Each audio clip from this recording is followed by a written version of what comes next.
The John, Anik, and Kenny Florian podcast. John, Anik, and Kenny Florian. I fucking love them. I can't get enough of them. Let's hear that Boston next. Big jab there from Duffy, and Frank Mir is hurt now. Down goes Duffy, out cold. Frank Mir does it again. Rock'em sock'em robots here. Oh my goodness. Hyperbole. They're a couple of absolutely self-involved bullshit artists. Here are your hosts, John, Anik, and Kenny Florian. We like to tell you every few episodes it's Ken Flo's favorite part of the week.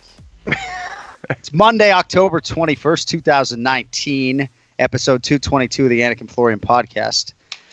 Oh, Boston, Massachusetts, I love you. I got the text from Keith Florian, actually. We were going to try to connect, but nice. You know how packed fight week is, so I was hoping to go to the Florian Martial Arts Center, maybe meet up with your brother downtown, but it never happened. But, man, great to be back in the Bean, you know? I mean, as a former season ticket holder for the Celtics, to be in that building for all the UFC dramatics was pretty special, as it always is, you know. Absolutely, man. I haven't been back home for a little bit. It is a great time to be back home. I was very jealous, and I thought the Boston crowd was definitely entertained by some fantastic fights. And I have to say about the crowd, and anyone who listens to this podcast will know that this is not Boston homerism, because oftentimes I lead the show talking about these crowds and how festive they make it. This city put on for the UFC, man. I mean, I don't know how many people were in there. You know, it was not a sellout. I don't know if it was 15,000. They sounded like 45,000, you know. I always say the loudest crowd I ever heard was a non-GSP fight in Montreal. But this TD Garden, if it was 22,000, as it was for Dillashaw Cruz or something close to it, loud as hell. Obviously, there were a lot of big performances for the local guys, and for a kid who grew up, you know, watching the Bruins and Celtics, for me, you know, being underneath that jumbotron, being able to try to, you know, light up the crowd a little bit, doing post-fight interviews was something I won't forget. But a lot of things to get to, you know. Ray Longo no longer in the running for Coach of the Year, unfortunately, folks. It's been a tough 10 days. No, I'm just kidding. Man. See, you didn't think I would ever say that on the air. You know, I don't plan anything. I mean, I do have an outline, a little rundown here. But Ray's my guy. I'm just joking around, you know. Got a lot of fighters and coaches who listen to the show. I'm just joking around with my guy. But Ray Longo is coming up here in 9 minutes. And, you know, there's a lot to get to with Ray. I mean, obviously, this is a tough pill to swallow. I don't know what they chalk it up to. You know, I think Chris Weidman is going to fight again. But Ray will be on with us shortly. But Dominic Reyes with a big main event win. Obviously, his first time headlining for the UFC, Ken Flo. And, you know, he looks like an NFL cornerback in there, right? He's 6'4", 225. He looks the part. He's a tremendous athlete. We didn't even get to see, obviously, layers of his game that we've seen in the past because the fight was so quick. But there's a lot mentally that goes into the first true big fight like this, and I shouldn't denigrate the past five, but there's a lot that goes into it. And for it to go like this for Dominic Reyes is very encouraging, certainly for the fighter and for the promotion moving forward. He's a real light heavyweight contender, I think, after what we saw on Friday night. I was very nervous for Chris Weidman at the weigh-in. The size differential was significant. The composure of Reyes was impressive as well. No doubt. I mean, the guy's dancing out to the octagon. I had never seen that out of him. To me, again, you know, a lot of people like to put a lot of weight in that when someone's dancing. Sometimes it's the letting go of nervous energy. To me, it seemed like he knew this was his moment. He was extremely confident heading in there. And he landed quite possibly one of the most difficult punches to land in all of combat sports. That left hand kind of leaning, going backwards, something that Conor McGregor really made a career out of when he knocked out Jose Aldo. It's a very difficult punch to throw it with that kind of looseness, with that kind of confidence, with that kind of timing, and to drop Chris Weidman, obviously a true veteran of the game, former champion at 185 pounds, the way that he did was extremely impressive. If I was John Jones, I would fight him as soon as possible. This is a Dominic Reyes that is getting better all the time. He really is, and I think developmentally he's been brought up the right way with Joe Stevenson and all the other people that have been in his ear, obviously cross-training at Team Quest now and Cobra Kai and everywhere else, but he wasn't in a rush when he came to the UFC, despite obviously being fast-tracked by some people, and just a huge result for him. And I think sometimes, you know, you don't glorify the performance or put it on a pedestal when it's a really short fight, but I hope this performance gets its due credit for just everything that Fight Week entailed for this guy. I mean, he sat down in the fighter meetings, right? And I have sort of an idea, right, in my head who I think's going to win a lot of these fights, even though I keep my mouth shut about that. But I have an idea in my head, like going to a fight city and sitting down with him. It was hard to think he wasn't going to win that fight, and you didn't know if it was, this West Coast cockiness creeping in or if it was just confidence. And just confidence, 6-0 in the UFC. He wants the John Jones fight right now. John Jones doesn't circumstantially have an opponent right now. Jan Blachowicz seemingly would have been the guy after beating Luke Rockhold. He has a main event on the books against Jacare Souza. So is your appetite for Reyes-Jones right now if you're the Reyes side, or do you want one more test? I would probably want to get one more test for Dominic Reyes. Again, you're facing quite possibly the greatest fighter in combat sports history in John Jones. Get as much experience as you can. I think that for Dominic Reyes, this is a guy that has been getting better. He certainly looked way better than he did in his last fight against Uzumir. Looked way sharper. Again, that to me shows that he's developing as a striker. It's just really impressive to watch. And again, good luck preparing for a guy who's 6'4", 205 pounds. I mean, and that is a difficult out for a guy like Chris Weidman, who of course is coming up from 185 pounds. I thought he did a great job of neutralizing wrestling attacks, getting back to his feet when he needed to, staying calm and composed in that kind of environment. However, dealing with that against someone like a John Jones is a whole different beast altogether.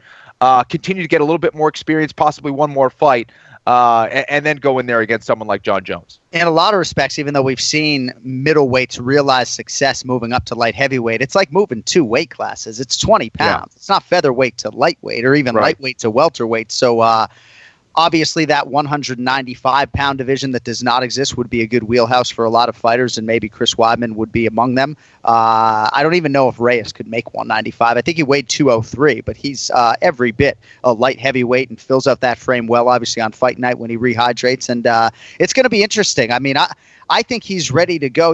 I think you got to strike while the iron's hot if you're Reyes, and circumstantially the calendar is falling for you right now. I don't know when John Jones wants to fight, but I certainly think when you beat a Chris Weidman and you do it like that, regardless of Chris Weidman's recent history, you should be trying to pursue that championship opportunity because, again, injuries and everything else in the sport, you never know when it'll come around again. On the other side is Chris Weidman. So he's lost 5 of 6. I mean, in it, obviously, 2 or 3 fights ago was a huge win against Kelvin Gastelum, a fight in which he proved a lot. But the ledger now says he's lost 5 of 6, all of them by knockout or TKO. Flo, I'm not in the business of retiring fighters, but I'd imagine there are going to be some conversations after what we saw this weekend. What are your thoughts on the Weidman side of this? It's hard to see. Chris Weidman has been one of the nicest guys, one of the true gentlemen of this, one of the true gentlemen left in this sport. I think he's a guy that a lot of people respect. He's done some amazing things in this sport, but I haven't seen Chris Weidman the same since those back-to-back losses to Rockhold and Romero. Romero specifically, that flying knee was absolutely devastating. Yeah, I don't know if it's the effects of the knockout or perhaps the effects on the mind aspect of him and when he prepares for a fight and goes into a fight. Losing like that can certainly shatter a fighter's confidence. I don't know if that's the case, or maybe he's slowed down a step since those back-to-back losses. I don't know what it is. It's hard to pinpoint things like that in mixed martial arts because there are so many factors that go into it, the preparation and all those things. Right. My understanding is that, he kind of prepares with the same guys, kind of same 2 or 3 guys over and over again. I don't know if he needs maybe some more sparring partners to prepare, but it's not going to get any easier at 205 pounds. I don't know if it calls for a return back to 185 pounds or something like that. But, man, it's just hard to see a good guy like Chris Weidman get hurt and get knocked out in these fights. And it is tricky when it comes to the weight class and the preparation because Dominic Cruz hasn't closed the book at all on competing at even lightweight in the UFC, right? I mean, certainly featherweight, right? I mean, a big picture, I understand Dominic Cruz at 155 pounds, right? I get it, naysayers. But the mentality of cutting weight, not excessively, but cutting weight and what the training camp has to entail in order to make that number, I think for Weidman might be better at 85. And this is just fan here with my opinion. But I think what it forces you to do from a cardio standpoint, a discipline standpoint, a nutrition standpoint, I think Chris Weidman's optimal weight class might just be 85. So I think some people are going to chalk this up to him fighting a potential future champion in Dominic Reyes, who just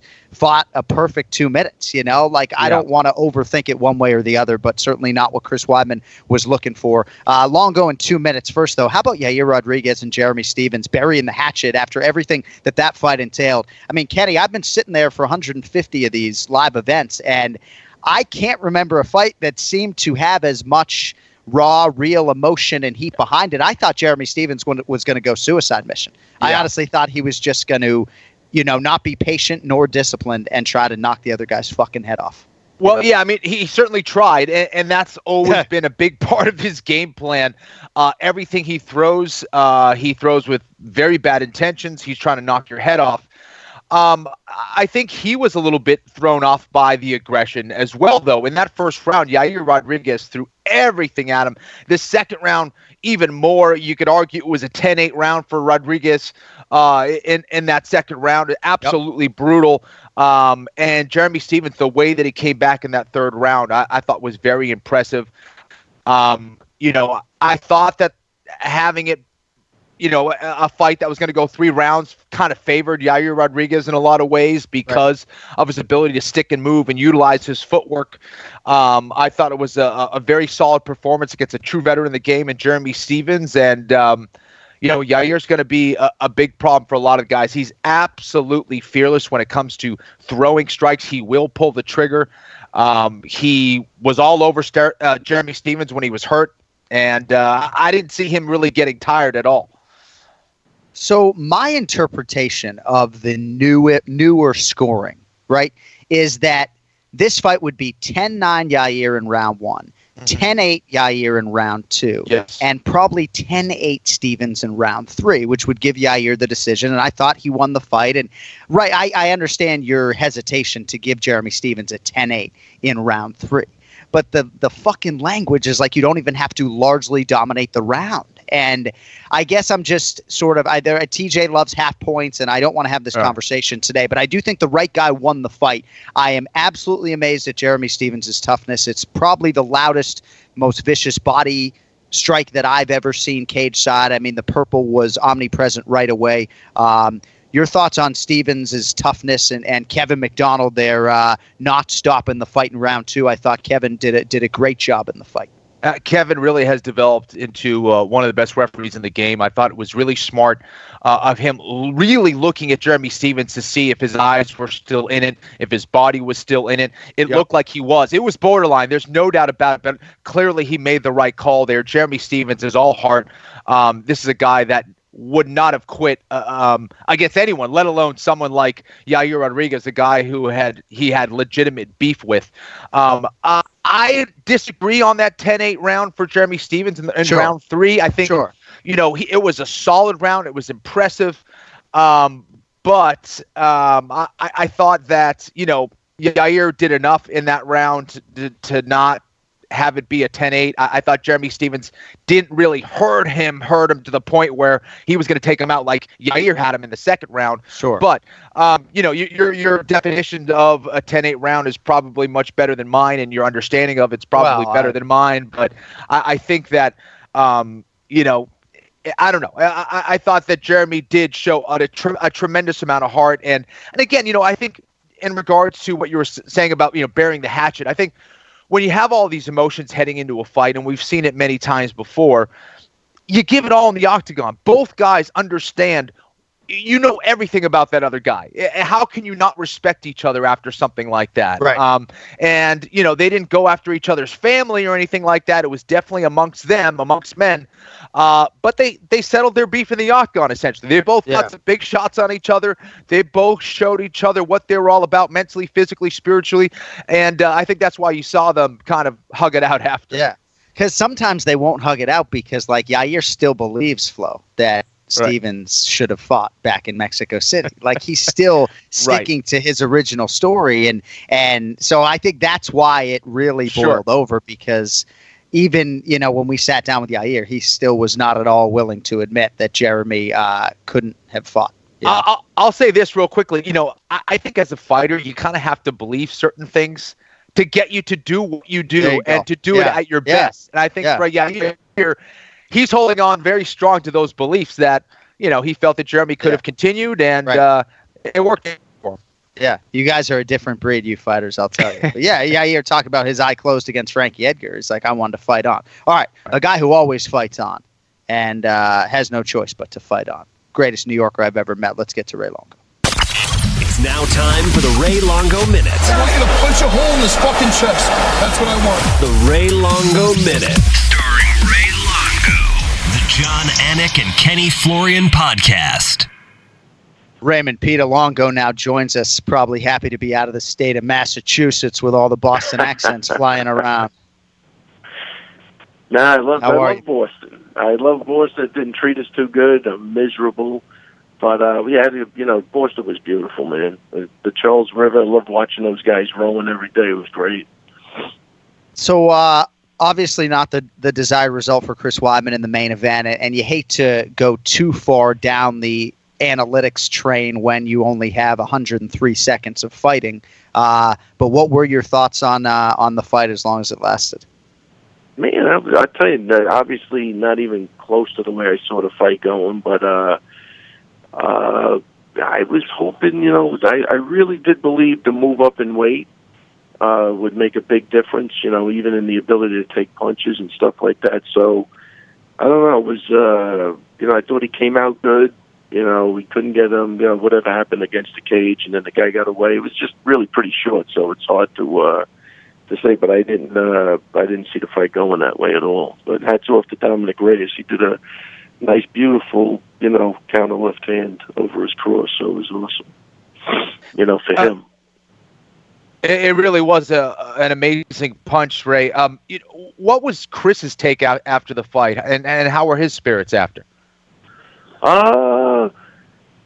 He's healthy, I think, which is the biggest thing. It really wasn't, I think they only suspended him 30 days, and they might have upped it, but I know the original thing the doctor was saying, he's fine, and there's nothing going on. So, obviously bummed out, I think he felt like eventually he was going to get the fight to the floor. He said he didn't feel super strong against the cage, but the guy got away, and that was the fight. Was avoiding the left hand and getting it to the floor. He had Dominic had to avoid being taken down, and Chris really had to avoid the left hand. Even when I was talking to him, I said, if he's going to beat you, let him beat you with the hook. But we know that's coming. You know what I mean? Like, it was no surprise, and whatever. It's one of those, you zig when you should have zagged, and that's it. But kind of depressing. Ray, is there any thoughts? I know it's still early after the fight, but are there any thoughts on him sticking around at 205, going to 185? I know Dana White's talking about calling Chris and suggesting retirement. What are your thoughts on all that, and have you spoken to Chris about it? No, that I haven't spoken to him about. We just kind of hung out, and he was with his family and stuff, and a couple of friends come into the room, and then I really didn't talk to him. I'll definitely call him today, but with those type of things, just let him take a couple of days off and wrap his head around everything, because right after the fight definitely isn't the time to be thinking of anything. But this one's a tough one, man. This one's going to be tough, So we'll see, But he's a pretty intelligent guy, so we'll see what decisions he's going to make. Well, there's certainly a lot of things at his disposal in terms of what he could do, still being involved in the fight game if he chose that path. And I say all the time on this show, Ray, I'm never in the business of retiring fighters. I am in the business of putting a microphone in fighters' faces right after they lose. It's obviously not my call, right? I do what I'm told. Right. And as far as that's concerned, at least in that moment, I understand not ideal in terms of time to talk to an athlete, but he very much, Ray, seemed to sound like a fighter who has no intentions of stopping now. Yeah, I tell you, I'm going to say I probably zoned out, so I don't even know what was his comments after that. I didn't go back and look at anything. No, he said he was just going to be back better, but I don't know. I got it. Yeah. I don't know. I mean, I wonder how much he'll read into the opponent and how good the opponent is when he assesses this result, or if he's going to think, I've lost 5 of 6 all by knockout of some kind, even though he didn't go out against Reyes necessarily. I don't know. Right. I think sometimes, a quick fight you can sort of overthink and think the worst when maybe he could prove a lot if he could just get back in there against the right opponent. I don't know. Yeah, no. This like, again, this is kind of like a first for me, so we'll see what happens. But I thought that's what he kind of said. He said, like, God is good, and I'll be back strong or something like that. But we'll see. We'll see what happens. And he had a good camp. He was healthy. He did a shitload of wrestling. I really thought he looked awesome. So. And I really thought, even though the guy's a top contender, I thought it was a good matchup for him. But back to the drawing board, I guess. We'll see what happens. Yeah. All right, man. Well, is there anything else that you're burning on? I mean, we appreciate. Well, no, hey, Kenny, can you make me laugh on a day like this? I need something. We're trying. We're trying. Let's talk about the inhaler. How's that? There we go. We can talk about the inhaler with you. I think that's a good jumping off point for the Greg Hardy fight. So a no contest against Ben Sassoli overturned if you missed it because Greg used his inhaler, whether he was allowed to do so or not, I guess still in some respects open to interpretation. Ray Longo's been in this fight game a while. What do you have on Inhalergate for us, Ray? Inhalergate. Yeah, I think that's pretty pathetic, to be honest with you. The one guy I know didn't need that in his corner. The one guy who didn't need controversy. The one guy for one fight, and he gets it again. Yeah. What is going on? Well, that's the problem, man. With his smoke, there's fire. I mean, it seems like anytime this guy's in a little adversity, and he definitely got hit in the first round. I don't even know what the judges were scoring, really. I mean, he went backwards the whole fight. I thought the guy definitely won the third round for sure, but I don't know, man. The inhaler thing is like USADA approved. Like he almost had his whole script laid out, And it's USADA approved. He's waving it in front of everybody, and they approve coffee too, but you can't drink coffee during the rounds. I mean, where are we? I mean, this is crazy almost to me.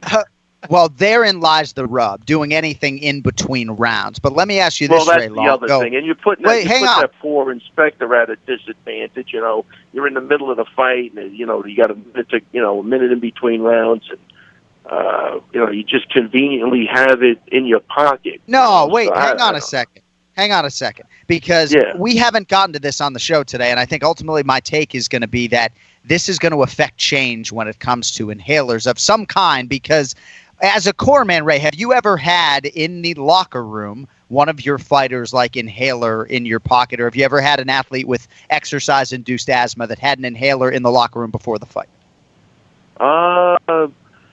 Not that I'm aware of, but you can do it in the locker room before the fight. It's during the fight where the controversy comes. I think and so you could probably do it right up until the walk into the octagon. Well, but that's why I say affect change. So in the inspection zone, if you can't use it once the fight starts, can you use it in the inspection zone, Ken Flo, or only in the locker room? Right? You can't wear contact lenses. I think if you had to, I think you could use it right up until the point where you get into the octagon. That would be my guess. All right, so just like if you want to take a sip of coffee, I'm sure you could do that in the dressing room and or without. But I don't even know about that. But so I guess that will be the change. But I mean, we'll put it this way, John. Like you've been around a long time. Have you ever seen anybody use an inhaler in between rounds? No, I called my first MMA fight in 2009. and I have never seen anything like it. And I don't know that anyone ever. There is one instance, I believe, maybe Heath Herring, Kenny, back in the day, someone suggested on the walkout to the octagon. But again, it's just to Ken Flo's point. The fact that Greg Hardy is the guy in the middle of all this is, I mean, I'll take some heat for saying poor guy can't catch a break. But my goodness, what are we doing with the inhaler? And Dean Thomas. Oh, dude, I left my syringe in the pocket. Let me give you an injection in between rounds. Sorry about that. Kid. All right, get back in there. Yeah. Did you know in that opening of the inhaler, they had that shit lined with Coke? Looking at stuff out of there. Oh, man. Are you kidding? I mean, I just think it was so, like he already had his defense laid out. I thought that was the funny thing. And, you started approved. Here it is. Nothing wrong by doing this, It's just, he was already defending himself before anything even happened, Imagine you take a couple swats and then you go out and knock the guy out. Ask that. You ask that in between the second and third round, not before the fight. I don't know. It's just weird. I flew back with Dean Thomas, and I didn't want to go all broadcast journalism school on him, but it was like I had a lot of questions, obviously. And his initial instinct was like, nah, man, you can't use it in the middle of the round, But then there was a commissioner who said he could. I don't know. I love Dean, so I'm not even saying a word. The guy, I think he caught a lot of heat from Dana, too. But I don't know. Well, hey, you sound a lot. As a corner guy, you could get caught up in that, too. Yes. Like if it was really organic and it was spur of the moment, you're not really thinking that stuff.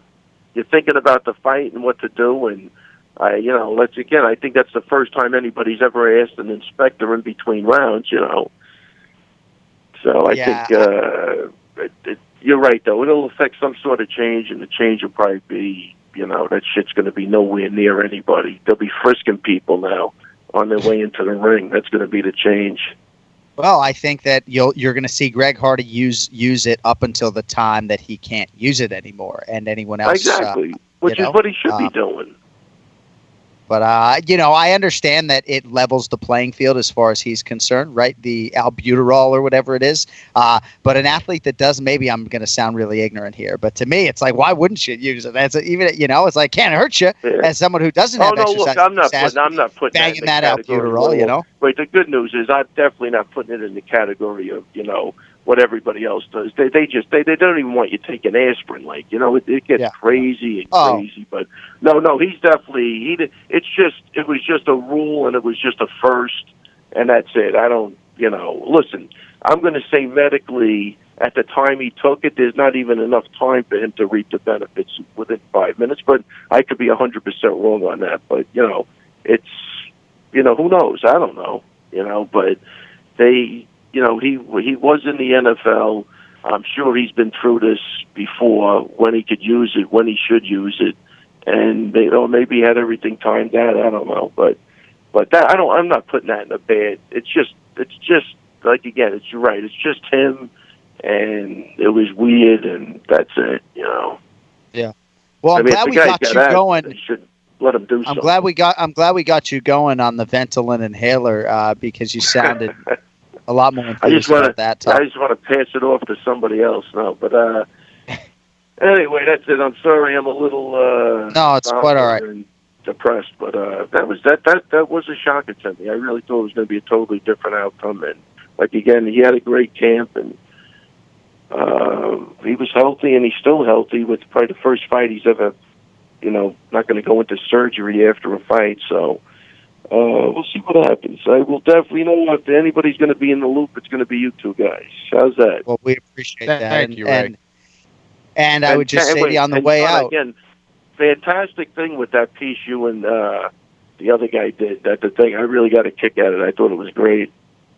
I appreciate you watching the Boston accent piece, and hey, that's what you New Yorkers get, trying to come up on this TD Garden in Boston, trying to think you run this whole town. You know what I'm saying? Anyway, I'm totally kidding. I love you. I know you didn't like that. I'm totally kidding. I got so much love for you, buddy. No, it's all good. Are you kidding me? No, I had a good look. The people were great. I wanted to move around a little more than I did, but next time. All right, my man. Well, thank you for your time as always. We look forward to next Monday, buddy. Have a good week. All right, take it easy, buddy. Thanks, Ray. There is Ray Longo joining us here every week, dating to episode 1 on the Anik and Florian podcast. These New Yorkers come to the TD Garden. You don't think they run the show, Yankees get eliminated that night, or was it the next night? I don't remember. We're going to recap more on this Boston show with Ian Parker coming up here in about 2 minutes. First, though, the pronunciation of the week. 12-9 for DeSantis on the year, gets a bonus, pretty healthy bonus, Ken Flo, if he's above 500 on the year. 12-9 is good. Tough one today, though. El Matador, they call him, I believe, out of Argentina, 9-1 after a win over Thiago Alves at UFC 237. TJ DeSantis, of whom am I speaking? I'd like to take a hard pass on this one, but I can't, apparently. We've already done this one. I know. And I failed the first time, and I'm going to fail the second time, and I think it's because of, like, a disability. It's like a tongue disability. I'm going to go with that. Go ahead. I can't even say the word Matt Lindland, all right? My wife and I, if we had a daughter, we were going to name her Lily, but I can't say Lily with any consistency. So, all right. I think I'm trying to say Laureano Staropoli. It's probably close enough, but let's hear him say it. Oh, man. Laureano Staropoli. Nah. Laureano Staropoli. As a resident South American here, I gotta say no. So we did this one fairly recently, and we have a lot of new listeners, and we're appreciative for them. This is the hardest name for me to say on the roster because I still don't really know what it is, but it's Laureano Staropoli. You almost have to say it quickly. It's not Staropoli, or it's Laureano Staropoli, So 12-10 for TJ. Ken Flo is the judge. I was going to give it to you, but Ken Flo brings more people to the show. I don't know what to tell you. I had a problem with the first name more than even the second, I think. And I got a problem with your face. Fucking Peruvian. Oh, TJ, I'm sorry. Hey, real quick. We're on video. Are we just going to pretend that John Anik doesn't have a mustache right now? Like, what is that under your nose? Can you even see that? Yeah, that's disgusting. Get rid of that. He's got a little caterpillar there. Oh, my God. I like it. See, this is when I don't have to be on camera. This is what we look like down here, TJ, every other week. You got to take it or leave it. All right. We got to get, Ian Parker's texting me, like, are you guys calling? It's like, take it easy, Ian. Who runs the world? Girls. Let's get to Ian Parker. This week's main event challenge brought to you by Oddshark.com. Oddshark, your source for the latest odds from leading authorities, expert editorial content, and detailed matchup picks with expert in-depth analysis for each game. Their free statistics, numbers, and trends will help you make the sharp picks on game day. Head over to Oddshark and start playing like a shark today. Oddshark.com. Don't forget that second S. All right, 6 picks today for UFC Fight Night. Maia versus Askren. Singapore it is. Do we have Ian Parker? Ian, are you there, my friend? He's there, but I wanted him to wait a little bit longer, and I wasn't ready, so let's make it official. It's the main event challenge. Anik. The time is most definitely now. Florian. I finish fights! I'm going to do everything possible to win. The main event challenge. The John Anik and Kenny Florian podcast. All right, Ian Parker now joins us. The question is, who is picking up your children on a Monday? Is it you or your wife today, Ian? Originally, it was going to be her, but she's under the weather, so I thought I was going to make it happen today, but unfortunately, I cannot. So I'm stepping up yet again. So that's a hard out at 59. Yeah, we'll be fine. Okay. All right. Well, let's get a few thoughts then quickly from you. I mean, he's texting me, Ken Flo, because he's like, "Are you guys calling?" We're a few minutes late. But I understand that it's a short window for you. I don't know what to tell you. Longo goes a little bit long, and I'm telling you, when you start committing to this podcast, you get your wife involved, then you have as much time as you want. I'm just going based on our last conversation. You told me to text you when I was on and ready, so I was just doing my part. I don't know. All right. Good. You just can't not like the guy. It's just too nice you are. You sure about that? So I'm a little loopy today. I apologize to the audience a little bit out there. So we talked about Reyes and Weidman off the top. Obviously, we talked to Ray about it, and I've honestly never heard his tenor like that, Kenny, to be honest with you. He was not at all happy or expectant that it would go that way. What were your thoughts on Reyes and Weidman? I know you did have Chris, at least on paper, for our audience. What'd you think of the fight?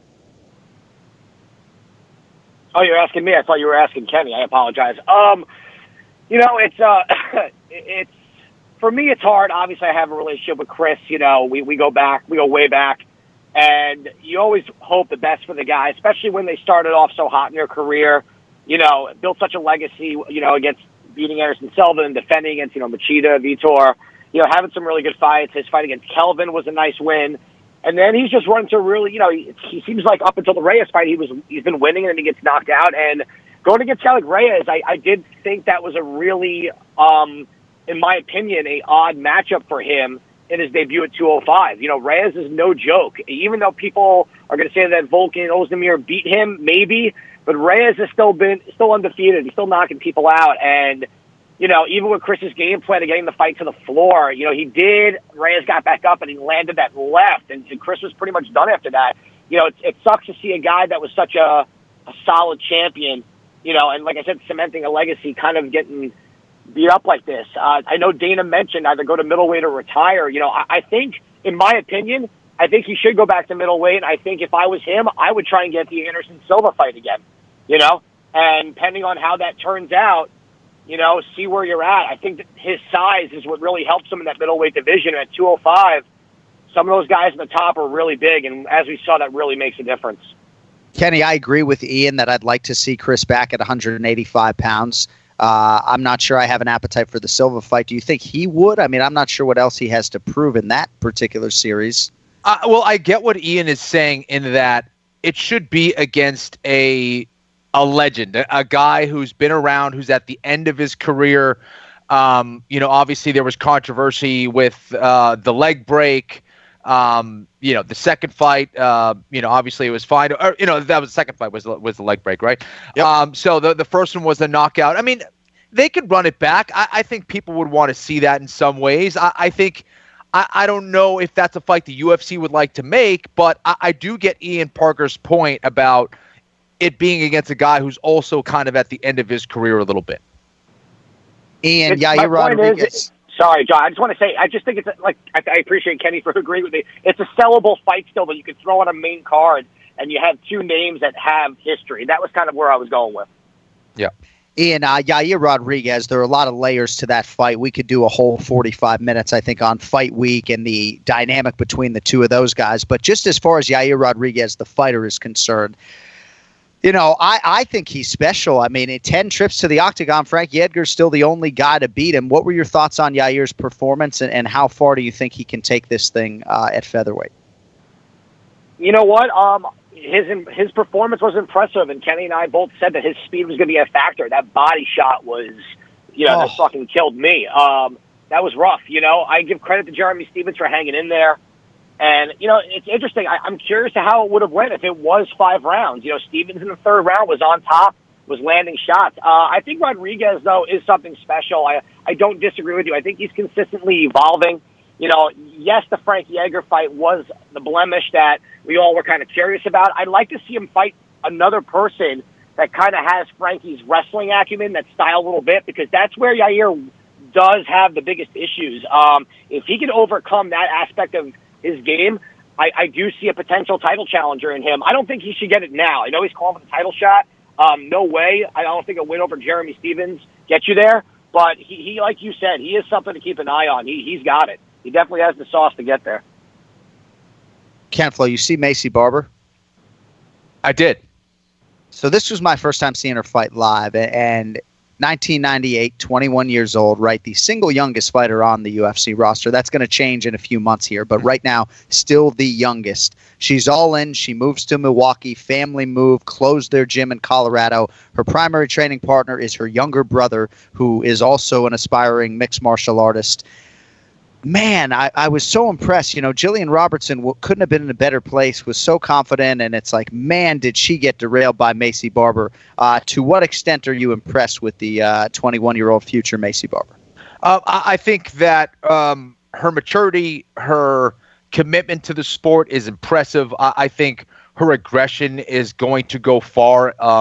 I think in the division in a lot of ways. I think as she gets up the rankings a little bit, you start to face more skillful opponents, right? So that aggression isn't as much of a factor when the skill level gets higher. So I think it's going to work for her right now. I think that is a special aspect about her, that she is fearless, that she is very aggressive.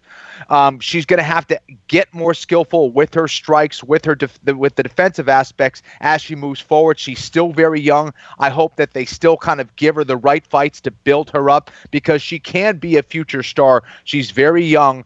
I just hope that they don't fast track her too quickly in the UFC. Ian, what do you think about Maisie Barber? Former strawweight, seems to have found the right division for her. Your thoughts on Barber and what kind of noise she can make at 125? I think Kenny kind of hit it right on the nose. I really hope they don't fast track her, because even though she finished Jillian the ref stopped it maybe a little bit early. I don't know. I don't think if the fight would have kept going, there would have been much of a difference. I think he kind of just protected Jillian from taking any more damage. There were things in Barber's game that I don't think she will get away with. As of right now, that fight, I don't want to take anything away from her. She was impressive. Kane and I both thought she was going to win that fight dominantly, and she did. Her confidence is there. The maturity at this age is awesome. This sport, the mental strength is almost as important as the actual physical part of it. And, there were parts, though, I think, when she was getting hit in those exchanges, that there just wasn't a lot of power on Jillian's punches. So Barber had no fear going and slugging away, and just was the stronger power puncher. I would love to, I know she called out Paige Van Zandt. I don't think that really does a whole lot for her right now. I think Kenny's right. Keep grooming her. Let her build up her skills. She was hanging her hands really low. I think against some of the top tier in that division, she would get rocked. But she is someone to look out for. Great personality. I love the nickname. I know Dana likes the way she fights. So I just hope, like Kenny said, build her up slow and build a star out of her. Don't rush her to failure. All right, I don't want to shortchange Singapore. We might have to transfer a couple of these predictions to actually be just quick picks on the way out. Quick thoughts, Ian, on Greg Hardy. We did enough with Longo, I think, on the inhaler. If you want to chime in on that because of your time in the fight game, I'm happy to hear it. But I guess I'm more curious on Hardy's development. I thought his striking went to the next level at times in this fight. I thought he was more measured. I'm not anointing him a heavyweight contender. He is miles away from the elite in my mind, but did you see anything that encourages you about Greg Hardy as a bona fide heavyweight contender, at least at some point down the line?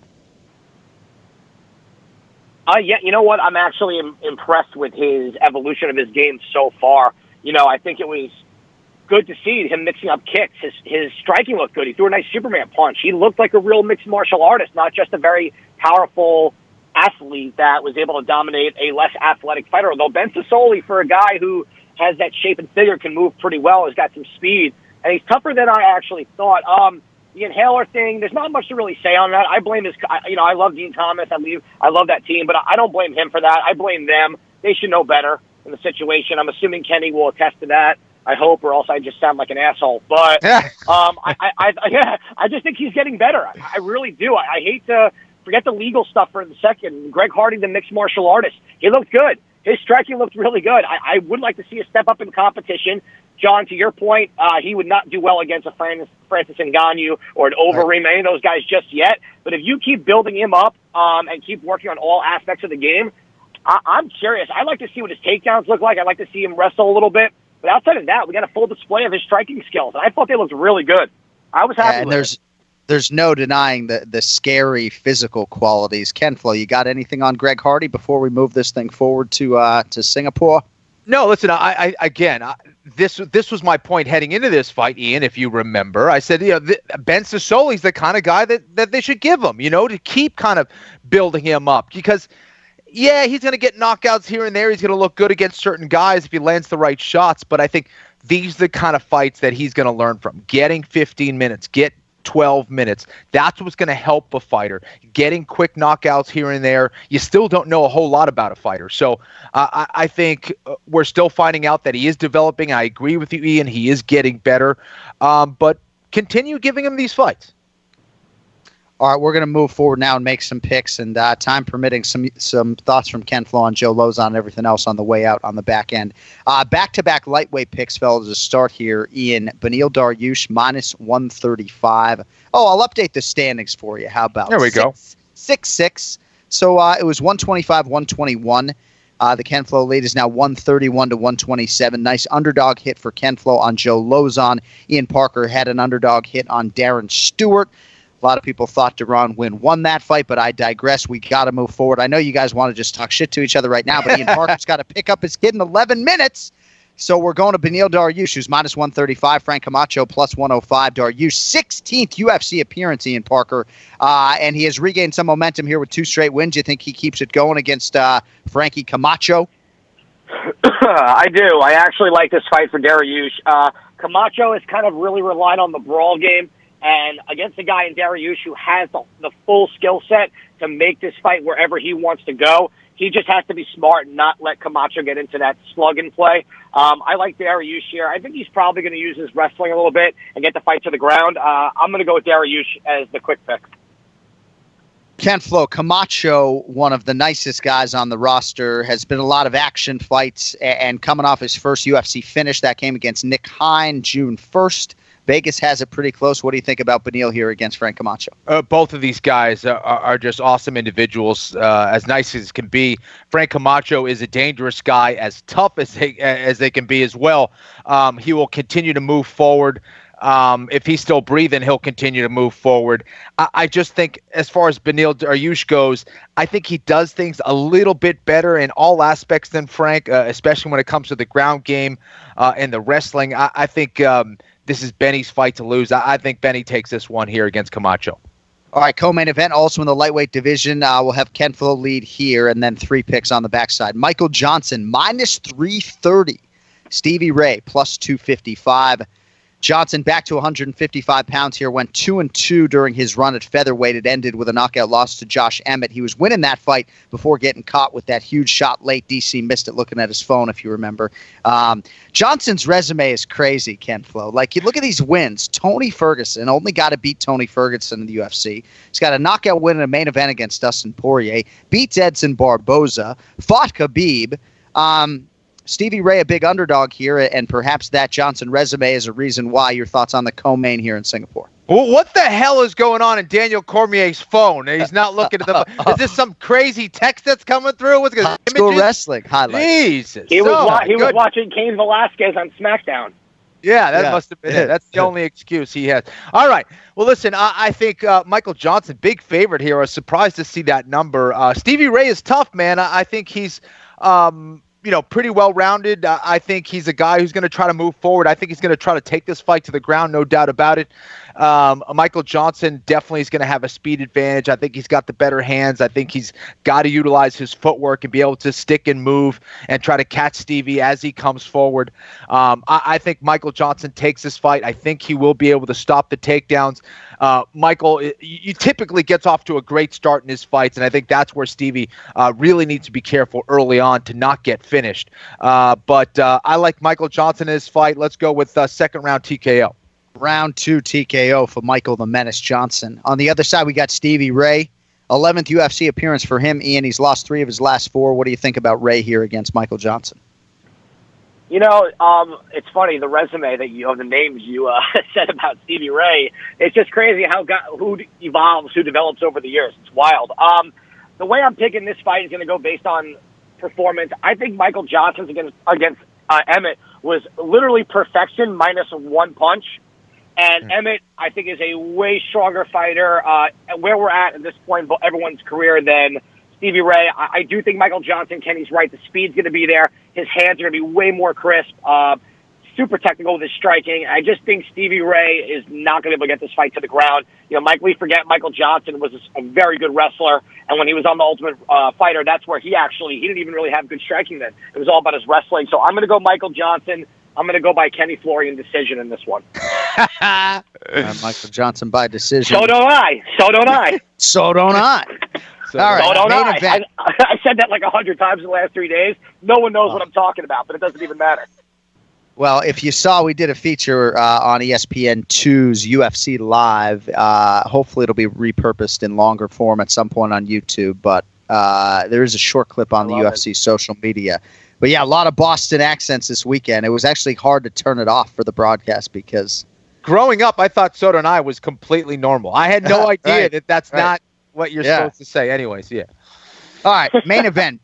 Ben Askren, minus 165, the favorite against Damian Maia, plus 135. So Ben Askren's last fight, if you listen to this podcast, you know it lasted 5 seconds. First 2 UFC fights have gone 325 combined.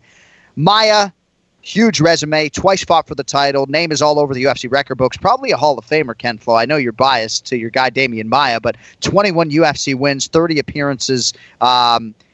Ian, what do you think here? Damian Maia plus 135 underdog. What kind of fight you expecting in Singapore, and ultimately who gets it done? Oh, I hope this is a 5-round striking battle. I really do. Hey, you never know. Kidding, that would be brutal. You know what? It could end up happening because they can't get the fight to the ground. You know what? This fight's tough. Damian's getting towards the end of his career. You know, against stronger wrestlers, as you saw against Colby Covington, he didn't really have a lot of success. It was tough for him. That pressure is a little challenging, and I think Ben Askren, now that he really does not have to be concerned about a flying knee or about a true power puncher or a boxer coming in and really knocking him out, I think Ben, I know Kenny is very going to be biased on Damian as I am with Ben, but I just think Ben's going to get this fight to the ground at some point. I think he might finish this by TKO, the way he finished Korshov and a few of the other guys in other organizations. You know, Damian's jiu-jitsu is great, but when Ben's on top of you, it's like having a silverback gorilla.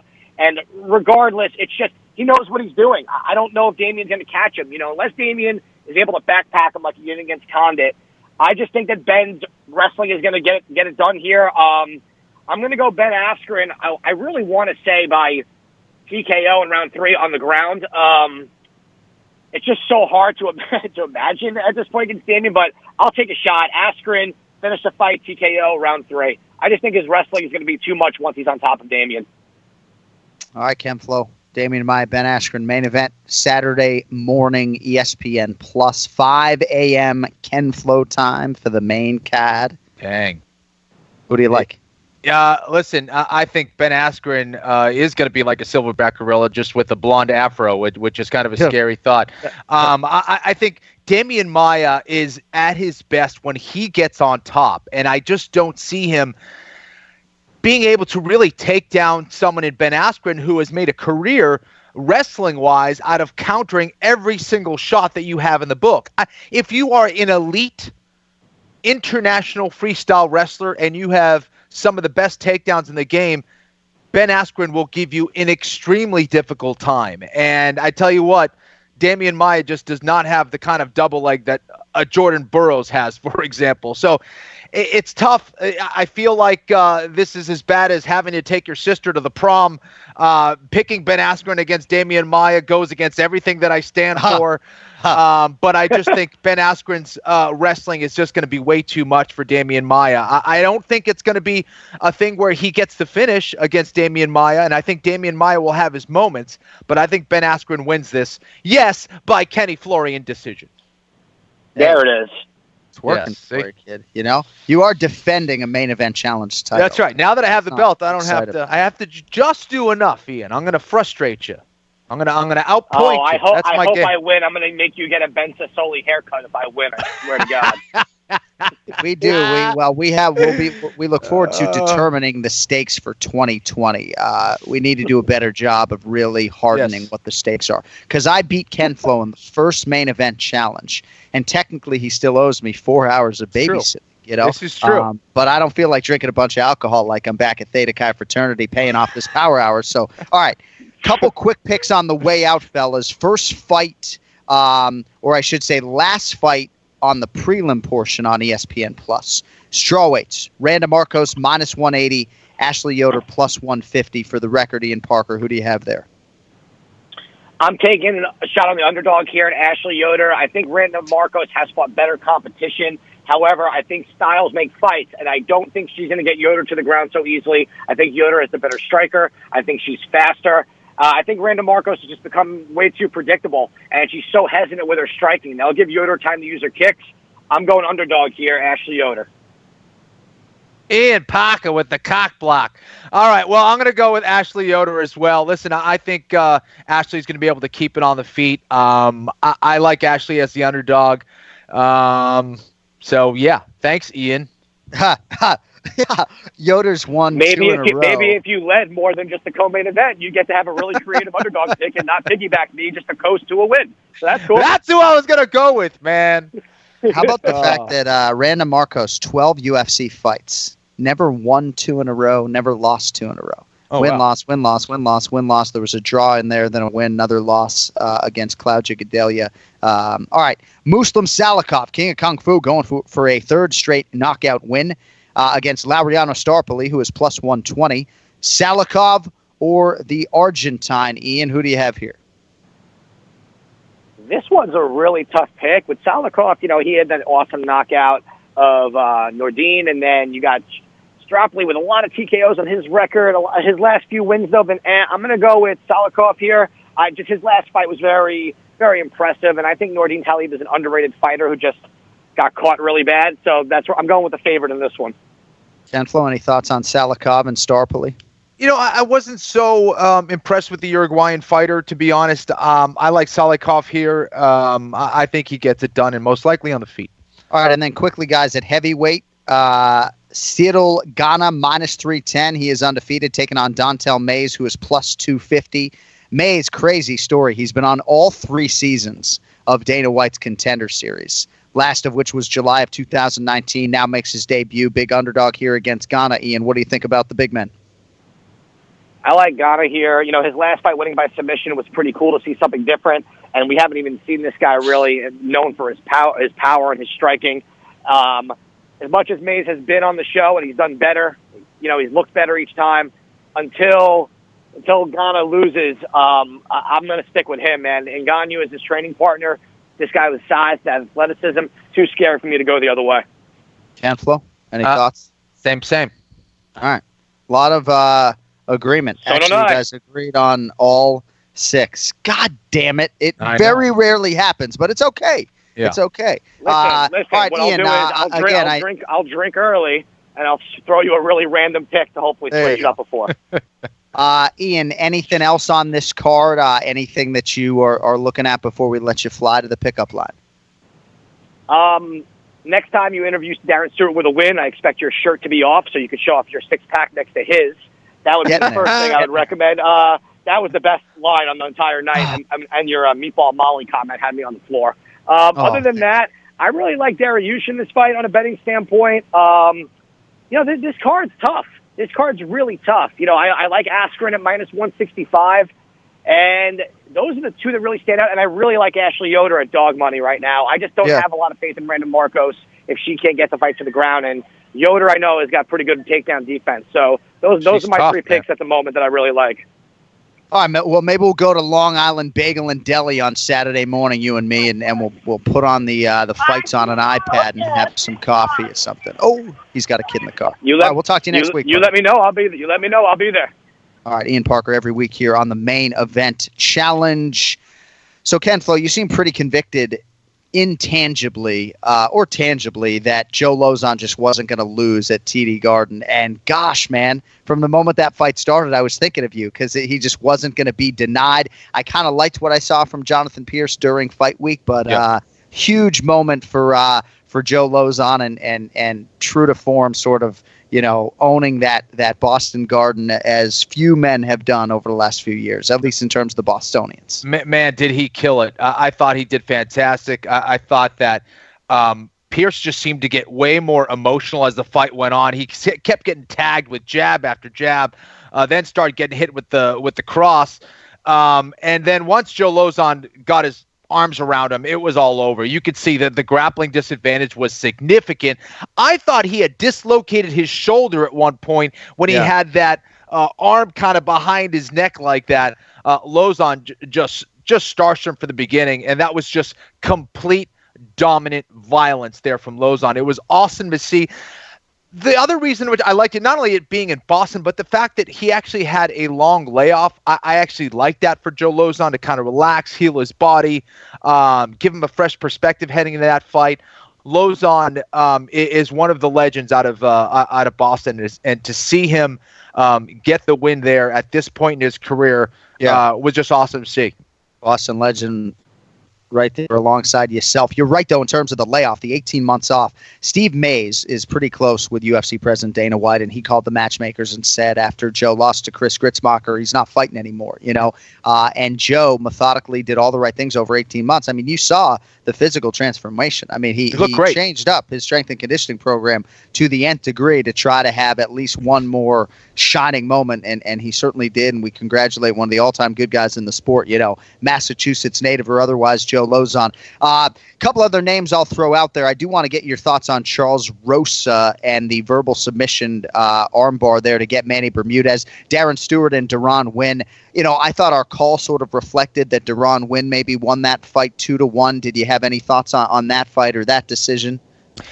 Yeah, I thought Deron Wynn won that fight. It's not a robbery by any means, but fight, yeah. You got to look at the control of the fight as well. Everyone's looking at the strikes. A lot of the strikes that Darren Stewart threw, I don't think really landed that heavy. In the third round, I thought that Deron Wynn dominated enough or controlled enough of that round to get the win. I think I'm talking about the right round. You are third. Yeah. So. I don't know, man. I didn't think Darren Stewart did enough damage-wise. I think what really affected the judge's decision or perspective on that fight was the complete lack of boxing defense from Deron Wynn. My goodness, he better get it. He needs to do something with his striking. And again, this is something that concerns me for a few of those guys over at AKA, and I'm probably getting myself in trouble here, but defensively, man, what is going on? It's not just walking forward and throwing shots. Please utilize your footwork. Please use your head movement. Please utilize it to set up your strikes a lot better.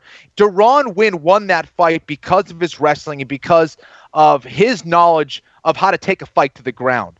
But as far as putting it all together in a package that's going to make him safe moving forward, right? Man, something needs to change. Something needs to change. And a lot of work to do for sure. Yeah, and in regard to the Charles Rosa fight, I don't know. I think that a lot of people felt that Manny Bermudez was going to have this big advantage on the ground. I did not see it that way. Again, belts don't always matter. I think Manny Bermudez is like maybe a purple belt, and Charles Rosa is a black belt. I think been a black belt for a little while, right? Is that correct? Under Ricardo Laborio, yes. Yeah, so Laborio, again, one of the greatest Brazilian Jiu-Jitsu practitioners of all time, okay? He's a true OG of the game. I did not think it was going to be a huge advantage. I know DC thought that, it was a bad position for Charles Rosa to be in. Right. It was not. Charles Rosa had his legs up. He was trying to set up that arm lock the whole time. It looked like that's the way it was going to go down to me. Manny Bermudez was just leaving his arm out there. I thought it was a not a smart game plan from him. And for a guy who did not make weight, again, going up in weight, I thought was a true embarrassment in every aspect. And Manny's a good guy, and I think he's got a lot of potential as a fighter, but that was just not a good week for him. You couldn't have put it any better. It was a real black eye for Manny Bermudez and for Charles Rosa, too. I don't know if you remember the backstory, Kenny, but he lost his two older brothers to drug overdoses, and his dad has this foundation, Chucky's Fight, and for people who've dealt with substance abuse, and hugely invasive neck surgery, right? He had been out almost 1,000 days, and to come in and win this fight this way, and to get a $50,000 bonus after 923 days away, it's what this sport is all about. And nobody bleeds Boston sports quite like this Boston Strong Charles Rosa, right? No longer wearing the Bruins jersey out to the octagon. I know you were the guy a lot of us associated that Spoke B with because you wore it to the weigh-in in Vancouver like a fucking G that you are. But for Charles Rosa, synonymous with walking out in the Bruins jersey, and for him to have that moment in the Garden when you know everything that he's been through, doctors were begging him to retire. So and awesome to see. Again, long layoff, coming back, looked refreshed, got a win against a guy who a lot of people thought he was going to lose to. Great to see that, man. All right, that is going to do it for this week. We got to get out of here. Congratulations to all the winning fighters. Great show it was in Boston. And we'll see. I think Yair Rodriguez is going to be heard from. I really do. I think that he just might get that belt around his waist at some point before that career is said and done. Thanks to the usual suspects. This has been a TJ DeSantis production. Appreciate everybody listening out there, watching on the new YouTube channel as well. Subscribe, tell your friends. We love you for it. Next Monday, it is a pay-per-view week, folks. We'll get you primed. UFC 244, Masvidal versus Diaz, and everything else. What a huge card coming up. Madison Square Garden, November 2nd. With that, for Ken Flo, I'm John Anik. May RockyBJJ.com. Love you all. Be well. Don't text and drive. Talk to you next week. Yo, later. The John Anik and Kenny Florian podcast is a TJ DeSantis production. Its content is intended for private use only.